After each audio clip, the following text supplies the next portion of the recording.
क्या सिर्फ गरम गरम पकौड़े बेचकर कोई गरीब अपनी किस्मत बदल सकता है?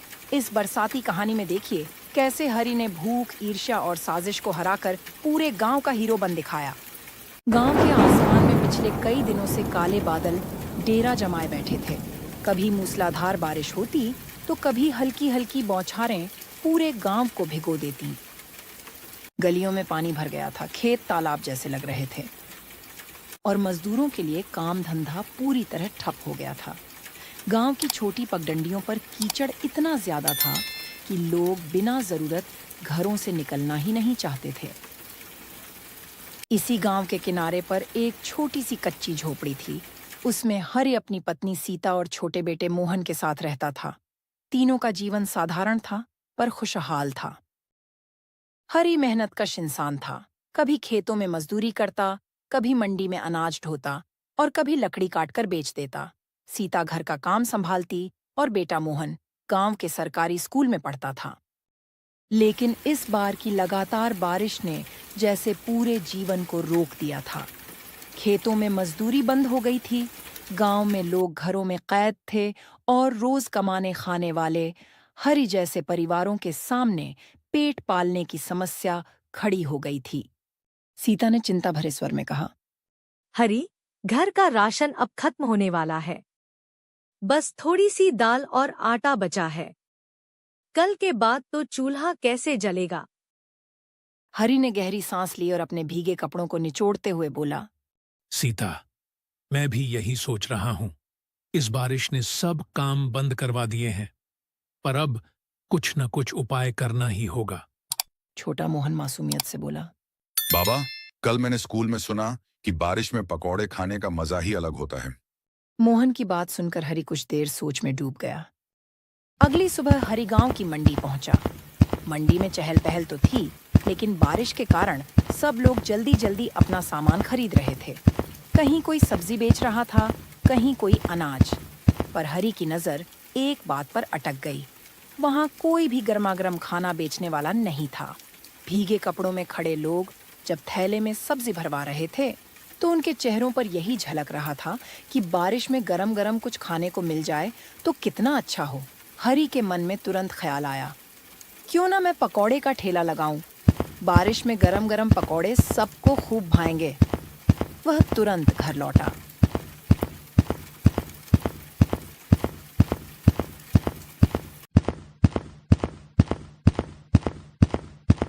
हरि ने सीता से कहा, सीता, क्यों ना मैं पकौड़े का ठेला लगाऊं? बारिश में लोग गर्म पकौड़े बहुत पसंद करेंगे। सीता पहले थोड़ी हैरान हुई, फिर बोली, यह तो अच्छा विचार है। हमारे पास थोड़ा बेसन और प्याज तो है ही। अगर लोग पसंद करेंगे तो ठेला चल पड़ेगा। सीता ने बेसन और प्याज काटकर गर्मागर्म पकौड़े बनाए। उनकी खुशबू से झोपड़ी महक उठी। हरि ने उन्हें एक छोटी सी टोकरी में रखा और मंडी में ठेला लगाने चला गया। मंडी में लोग उसे जिज्ञासा से देखने लगे। एक ग्राहक आगे आया और बोला, अरे भाई, बारिश में पकौड़े मिल जाएं तो मजा आ जाएगा। जरा एक पत्तल पकौड़े दे दो। हरि ने तुरंत पकौड़े निकाल कर दिए। ग्राहक ने पहला निवाला खाते ही कहा, वाह, गरम और करारे पकौड़े, और ऊपर से बारिश का मजा, लाजवाब। धीरे धीरे भीड़ बढ़ी और हरि का ठेला पहले ही दिन खूब चल पड़ा। उसकी आंखों में उम्मीद की किरण चमकने लगी। लेकिन मंडी में बैठे दो दुकानदार, रामदीन और झग्गू, को यह बात अच्छी नहीं लगी। वे पास ही सब्जी बेचते थे और उन्हें लग रहा था कि हरि का ठेला उनकी दुकान पर से ग्राहकों का ध्यान खींच रहा है। रामदीन ने झग्गू से कहा, देखा तुमने? यह हरि तो पहले ही दिन से छा गया। अगर ऐसे ही चलता रहा तो हमारे ग्राहक भी इसी के पास चले जाएंगे। झग्गू ने माथे पर बल डालते हुए कहा, सही कहा, हमें कुछ करना होगा, वरना यह हमें पीछे छोड़ देगा। दोनों ने मन ही मन षड्यंत्र रचा कि हरि को कैसे रोका जाए। अगले दिन जब हरि मंडी पहुंचा,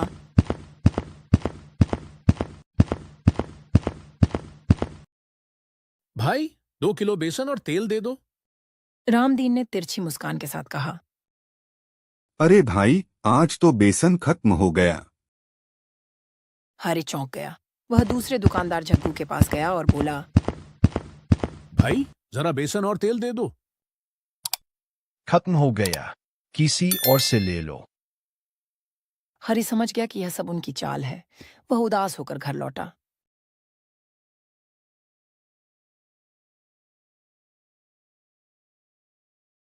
जब हरी घर आया, सीता ने पूछा,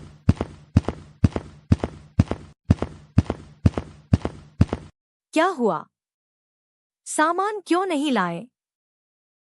हरी बोला, वे लोग जानबूझकर मुझे सामान नहीं दे रहे। सब मेरी मेहनत से जलते हैं। सीता ने ढांढस बंधाया। चिंता मत करो हरी, भगवान मदद करेगा। अगले दिन बारिश थोड़ी थमी। हरी कुल्हाड़ी लेकर जंगल की ओर लकड़ी बटोरने गया ताकि उन्हें बेचकर कुछ पैसे मिल जाएं। जंगल के अंदर पहुंचते ही फिर से तेज बारिश शुरू हो गई। हरी भीगने से बचने के लिए एक पुरानी झोपड़ी में चला गया। भीतर बैठते बैठते उसकी भूख तेज हो गई। वह खाने के लिए जंगल में इधर उधर खोजने लगा। तभी उसकी नजर एक पुराने कुएं के पास उगे पौधों पर पड़ी। पौधे पर मिट्टी लगे कंद झलक रहे थे। हरी ने उनमें से कुछ उखाड़ कर देखा। वे किसी जंगली कंदमूल जैसे थे। भूख से परेशान हरी ने आग जलाकर उन्हें भून लिया। स्वाद इतना लाजवाब था कि उसका पेट और दिल दोनों तृप्त हो गए। अगले दिन हरी इन कंधों को घर ले आया। सीता ने धोकर इनसे पकौड़े बनाए। उनकी खुशबू पहले से भी अलग थी। हरी मंडी पहुंचा। लोग छकते ही बोले, वाह, ऐसे पकौड़े तो हमने कभी नहीं खाए। इनका स्वाद तो अनोखा है। भीड़ उमड़ पड़ी।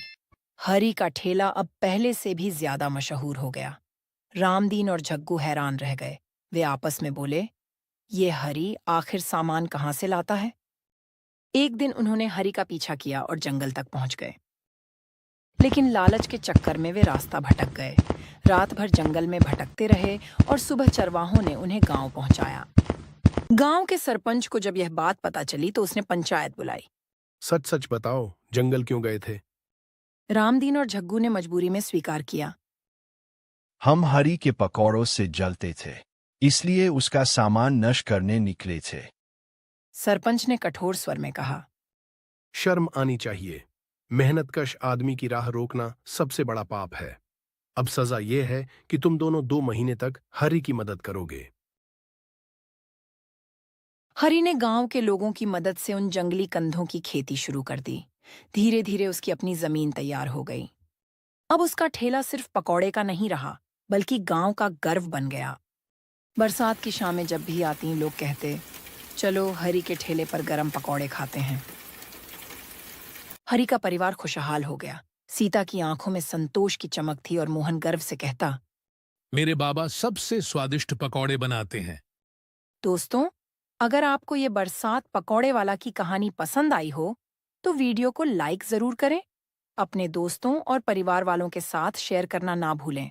और ऐसी ही मजेदार कहानियों के लिए हमारे चैनल को सब्सक्राइब कर लीजिए।